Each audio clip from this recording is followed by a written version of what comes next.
Boa noite a todos. Nós vamos dar início a mais um Evangelho no Lar, da nossa FEMEL. E eu separei aqui uma mensagem para a gente ler, para dar início às nossas reflexões desta noite. A mensagem é do livro O Pão Nosso, do Chico Xavier, do Espírito Emmanuel.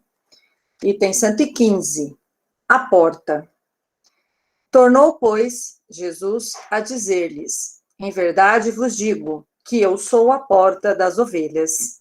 João, capítulo 10, versículo 7. Não basta alcançar as qualidades da ovelha, quanto a mansidão e ternura, para atingir o reino divino. É necessário que a ovelha reconheça a porta da redenção com um discernimento imprescindível e lhe guarde o rumo, despreocupando-se dos apelos de ordem inferior a eclodirem das margens do caminho. Daí, concluirmos que a cordura, para ser vitoriosa, não dispensa a cautela na orientação a seguir. Nem sempre a perda do rebanho decorre do ataque de feras, mas sim porque as ovelhas imprevidentes transpõem barreiras naturais, surdas à voz do pastor, ou cegas quanto às saídas justas, em demanda das pastagens que lhes competem. Quantas são acometidas de inesperado pelo lobo terrível, porque, fascinadas pela verdura de pastos vizinhos, se desviam da estrada que lhes é própria, quebrando obstáculos para atender a destrutivos impulsos. Assim, acontece com os homens no curso da experiência. Quantos espíritos nobres hão perdido oportunidades preciosas pela própria imprudência? Senhores de admiráveis patrimônios revelam-se por vezes arbitrários e caprichosos. Na maioria das situações, copiam a ovelha virtuosa e útil que, após a conquista de vários títulos enobrecedores, esquece a porta a ser atingida e quebra as disciplinas benéficas e necessárias para entregar-se ao lobo devorador. Então vamos então, agora, neste momento, fechar os nossos olhos, elevar o nosso pensamento até Deus, entrar em conexão com a espiritualidade superior presente de uma maneira linda em cada casa reunida através da tecnologia para as nossas reflexões do Evangelho desta noite. E vamos agradecer ao Senhor por mais esta oportunidade de estarmos reunidos, estarmos com saúde, em harmonia, pelo menos em nosso corpo físico.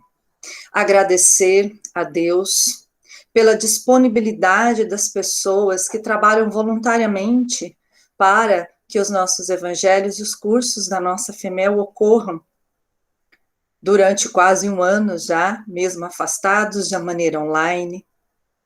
Agradecendo ao Senhor a oportunidade de estarmos encarnados, de termos discernimento, compreensão, e que nós possamos, Senhor, já partindo para os pedidos, nos alinhar com as palavras que serão ditas desta noite, e que daí levaremos às pessoas que precisam, mas principalmente para aplicarmos a nós mesmos nas mudanças dos nossos pensamentos e das nossas atitudes. Que assim seja. Então, gente, esta noite, a irmã Élida fará a leitura para a gente do capítulo 17 do Evangelho segundo o Espiritismo, que é Sedes Perfeitos. Item 1 e 2, caracteres da perfeição. E, na sequência, nossa irmã Maria fará a explicação da noite. Boa noite. Caracteres da perfeição. Mas eu vos digo, amai os vossos inimigos, fazei bem ao que vos tem ódio, e orai pelos que vos perseguem e caluniam. para seres filhos do vosso Pai que estás no céu, o qual faz nascer o seu sol sobre bons e maus, e vir chuva sobre justos e injustos. Por quê? Porque se vós não amais, senão os que vos amam, que recompensas haveis de ter? Não fazem os publicanos também o mesmo? E se vós saudardes somente os vossos irmãos, que fazei nisso de especial? Não fazem também assim os gentios? Sede vós logo perfeitos, como também vosso Pai Celestial é perfeito. Mateus, versículo 44 e 48. Desde que Deus possui a perfeição infinita em todas as coisas, essa máxima, sede perfeitos como vosso Pai Celestial é perfeito, tomada ao pé da letra, faria supor a possibilidade de atingirmos a perfeição absoluta. Se fosse dado à criatura ser tão perfeita quanto o próprio Criador, ela o igualaria, o que é inadmissível. Mas os homens aos quais Jesus se dirigia não teriam compreendido essa questão. Ele se limitou, portanto, a lhes apresentar um modelo e dizer que se esforçassem para atingi-lo. Devemos, pois, entender por essas palavras a perfeição relativa de que a humanidade é suscetível e que mais pode aproximá-la da divindade. Mas em que consiste essa perfeição? Jesus mesmo disse: amai os vossos inimigos, fazei bem aos que vos têm ódio, e orai pelos que vos perseguem e caluniam. Com isso, mostra que a essência da perfeição é a caridade, na sua mais ampla acepção, porque ela implica a prática de todas as outras virtudes. Com efeito, se observarmos o resultado de todos os vícios, e mesmo dos mais simples defeitos, reconheceremos que não há nenhum que não altere mais ou menos o sentimento de caridade, porque todos nascem do egoísmo e do orgulho, que são a sua negação. Porque tudo o que excita exageradamente o sentimento da personalidade destrói ou, quando nada, enfraquece os princípios da verdadeira caridade, que são a benevolência, a indulgência, o sacrifício e o devotamento. O amor do próximo, estendido até o amor dos inimigos, não podendo aliar-se com nenhum efeito contrário à caridade, é sempre por isso mesmo um indício de uma superioridade moral maior ou menor, do que resulta que o grau da perfeição está na razão direta da extensão do amor ao próximo. Eis porque Jesus, depois de haver dado aos seus discípulos as regras da caridade, no que ela tem de mais sublime, lhes disse: sede logo perfeitos, como também vosso Pai Celestial é perfeito.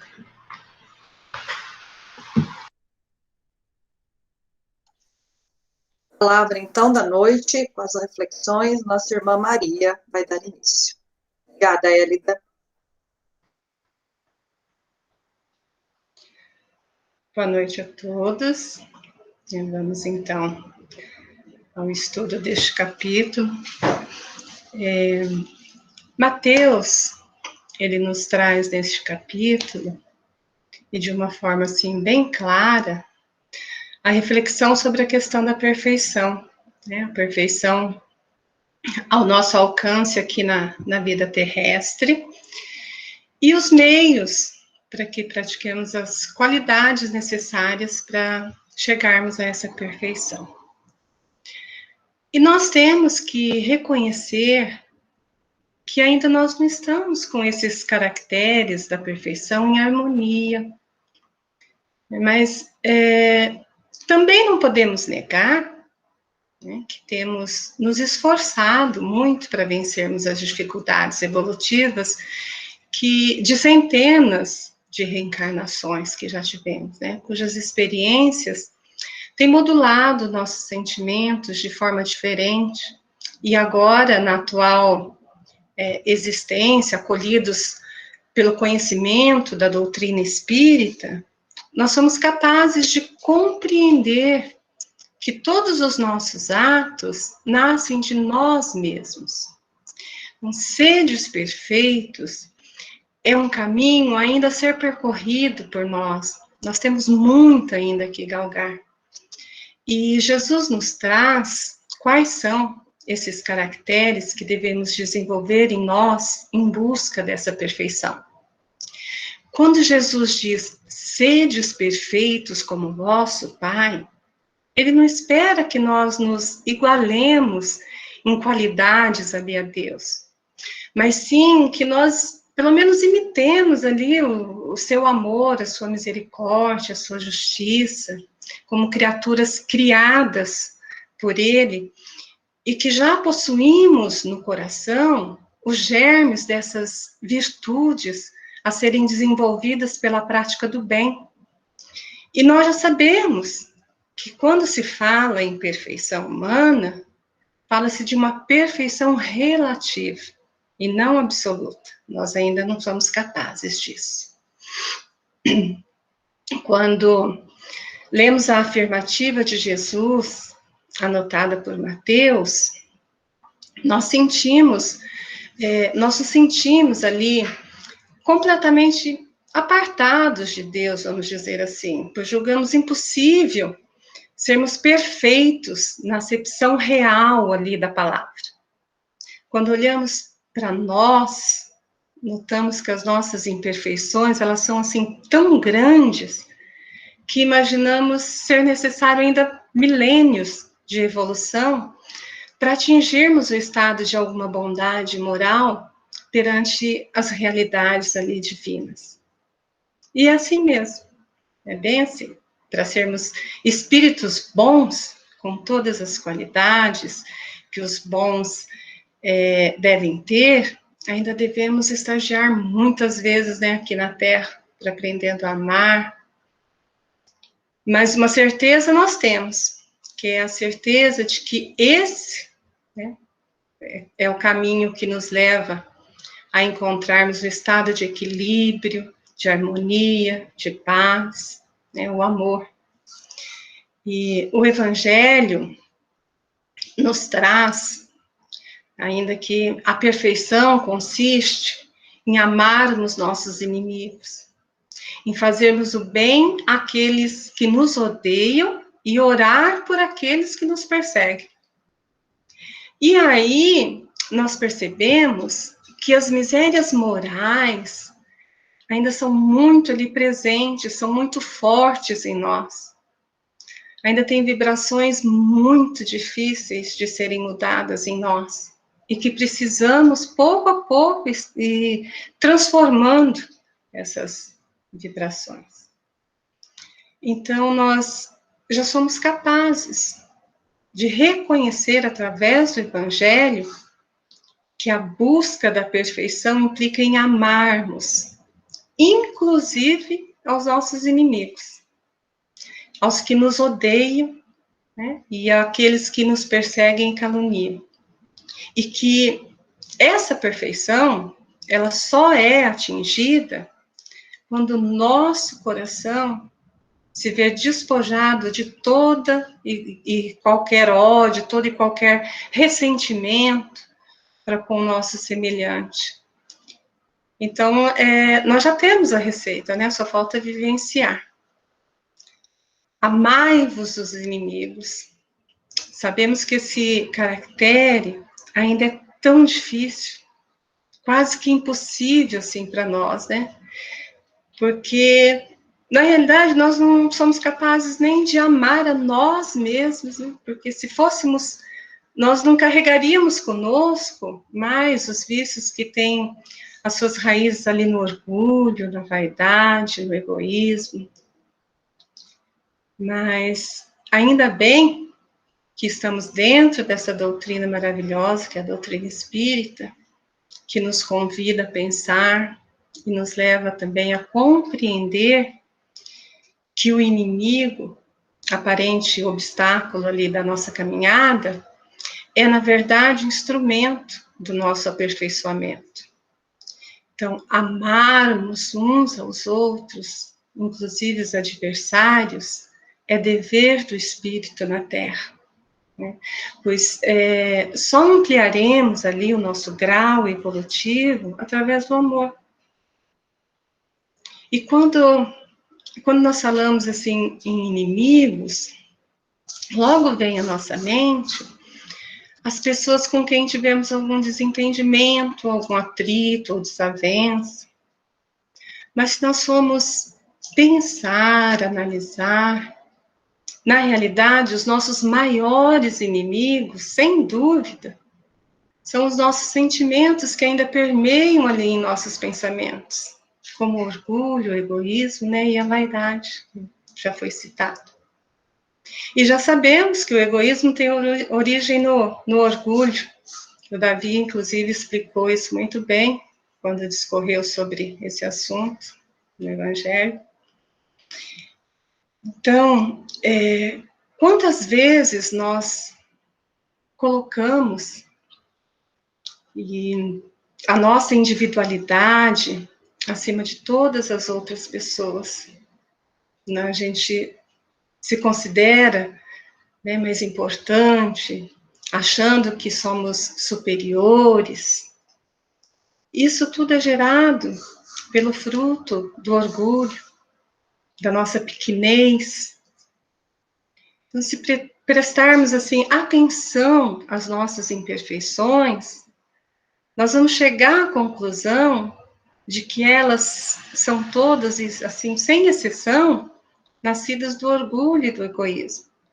Então, centrar os nossos esforços na erradicação dessas más tendências, que são tendências já milenares do nosso espírito, é dar um passo largo na direção do progresso. A melhor maneira, né, de erradicar ali o orgulho, o egoísmo, não é combatendo eles ali frontalmente, né? O segredo está em desenvolver realmente as virtudes que são justamente opostas a eles, ou seja, a humildade e a caridade. E com isso, nós vamos vendo o quanto nós ainda precisamos avançar. Estamos realmente muito distantes dessa perfeição. E quando nosso suposto inimigo, né, muitas vezes nós falamos, temos muitos inimigos, esse suposto inimigo que é aquele irmão que nos feriu, ou que às vezes vem e nos diz ali uma verdade, e nos ofendemos com isso, nos deixamos dominar pelos nossos sentimentos, advindos do nosso orgulho, é porque, na realidade, nós não temos ainda a compreensão devida para essas alertas, né? Porque se tivéssemos, nós conseguiríamos bloquear essas vibrações inferiores.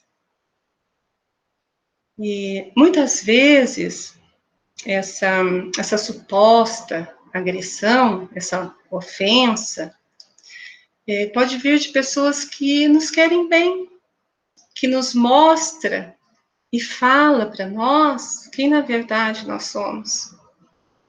Mas aí o que nós fazemos? Nós ficamos magoados, indignados, nós duvidamos do bem-querer dessas pessoas, que pode ser um familiar, um amigo, e por vezes até nos afastamos dessas pessoas, dizendo que elas não merecem o nosso amor, não merecem a nossa amizade. Quantas vezes nós não fazemos isso? Jesus esteve na Terra como modelo e guia para todos nós, para mostrar que o caminho que nós devemos percorrer é o da vitória da luz sobre as trevas. E nós temos vivido ao contrário, nós temos vivido nas sombras da nossa própria ignorância, sem a preocupação ali de acender a luz da consciência, de nos livrar dos ressentimentos, de livrar os nossos pensamentos das sombras, dos erros, das iniquidades ali que nos atormentam. Enquanto estamos aqui na Terra, nós desejamos para nós sempre ali uma caminhada muito florida, de muita facilidade, de muito dinheiro, muito sucesso, né? Mas esse não é o caminho que Jesus veio nos ensinar. Nós temos até o direito dessas conquistas, não? Mas é um caminho que nos leva às ilusões. E muitas vezes nós caímos nas teias dos vícios, dos prazeres, porque as facilidades do mundo, elas nos afastam dos caracteres da perfeição. Jesus, desde que começou o seu apostolado junto com os discípulos, nos mostra o roteiro da elevação e mostra que nós só conseguiremos nos melhorar através do nosso sacrifício, das nossas renúncias. E nos ensina que a essência, realmente, como diz no Evangelho, a essência da perfeição é a caridade. Ele nos fala da caridade, da benevolência, da indulgência, da abnegação, do devotamento, que é a caridade moral. E será que nós já temos essas construções em nós, essa vivência ali no bem, a vivência nesse âmbito da caridade? Porque a caridade material é muito fácil de se fazer. Às vezes fazemos isso até automaticamente, sem nem nos importarmos e olharmos ali para aquela pessoa que estamos ali suprindo alguma necessidade ali material. Então, para crescermos em caridade, nós temos que amar, mas amar mesmo incondicionalmente, enxergando cada ser ao nosso redor como um irmão querido, que mais cedo ou mais tarde, aí nessa esteira aí do tempo, ele vai se reunir em nossa companhia, às vezes na condição de um anjo amigo, de um parceiro ali, né, evolutivo, uma alma afim pela bondade na sementeira do bem. Então, gente, ser caridoso é a maneira mais fácil de desenvolvermos o amor incondicional. Esse amor ensinado e praticado por Jesus. Nós podemos e devemos, né, desenvolver em nós esse sentimento, que cujo esforço vai elevar a nossa moral. Mas só que inúmeras vezes nós até nos recusamos, afastamos dessa ideia. Ficamos cada vez, às vezes, mais fechados em nós mesmos, criando dificuldades em nossos relacionamentos. Mas é imprescindível, cada dia mais, ampliar esse nosso olhar para a oportunidade que Deus está nos concedendo, junto a esses espíritos que nos rodeiam. Porque nós já tivemos outras existências com eles, tivemos outras vivências. E quando caminhávamos ali, em outras oportunidades, talvez nós estivéssemos mergulhados nos caminhos do erro, dos prazeres, das paixões doentias, do materialismo ferrenho, com certeza muito maior do que vivemos hoje, e tudo isso vai mostrar que Deus nos abre a porta da reencarnação, para que a gente reencontre com esses espíritos e que, por meio desses nossos relacionamentos, possamos trabalhar a tolerância, a abnegação, o perdão, o amor. E o que nós temos que fazer para desenvolver esses caracteres dentro de nós? Auxiliar sem esperar recompensa. Esse é o grande papel da caridade moral. Auxiliar, educar, amar. E se eu vou amar, se eu vou auxiliar, sem buscar nenhuma recompensa, eu também vou entender que nós vamos crescendo em relacionamentos. Porque eu paro de julgar, eu paro de criticar, eu sinto que em mim eu começo a vislumbrar as dificuldades do outro. E eu não posso cobrar do outro aquilo que ele ainda não tem. A gente sempre diz isso, né? A gente aprende isso na doutrina espírita. E se ele está junto de mim, é para que meu amor, né, possa modificar o seu sentimento. Foi por isso que Jesus nos disse: o amor cobre a multidão de nossos pecados. E quando falamos também em servir sem cobrar nada em troca, muitas vezes nós nos pegamos justamente fazendo o contrário. E fazemos isso até sem perceber. Sim, um exemplo disso é quando nós cobramos dos nossos filhos, né? Muitas vezes nós dizemos que nós ficamos muitas noites sem dormir quando eles eram pequenos, que nós nos sacrificamos para que eles estudassem, né? E para que eles fossem alguém na vida, que eles são ingratos, que olha o que nós ganhamos em troca. Nós ouvimos muito essas falas, né? Que eles não dão um pingo de valor no que tem. Gente, isso é muito sério. Eu faço hoje e quero que amanhã ele me devolva. Então, sendo que o que nós temos que fazer é semear a boa semente no solo do coração. Não é isso? E aguardar que essa semente, uma hora ela vai germinar. Precisamos repensar nossas atitudes. Se amamos aqueles que estão à nossa volta, temos que respeitar seu tempo de amadurecimento.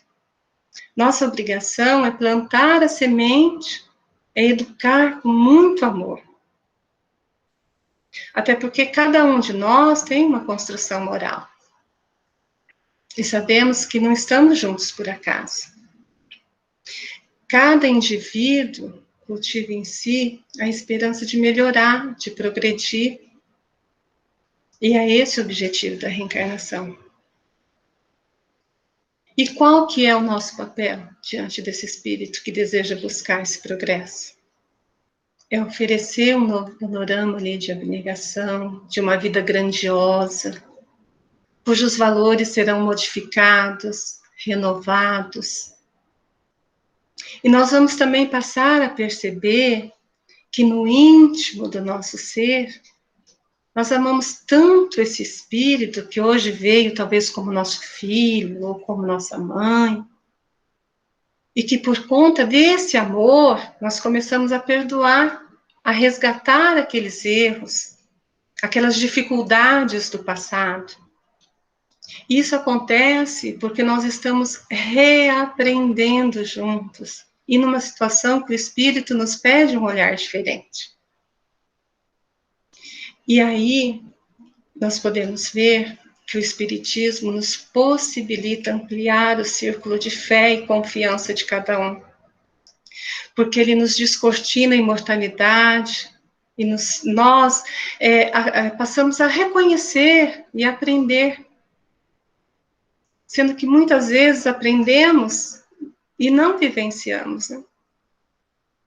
Esquecemos que estamos na Terra para aprender, para educar, para modificar sentimentos, sem nenhum protecionismo ali, porque nós não devíamos nem sequer mais estar ali pedindo, e sim agradecendo, porque nós temos sido contemplados com a luz da verdade, com a luz do Evangelho.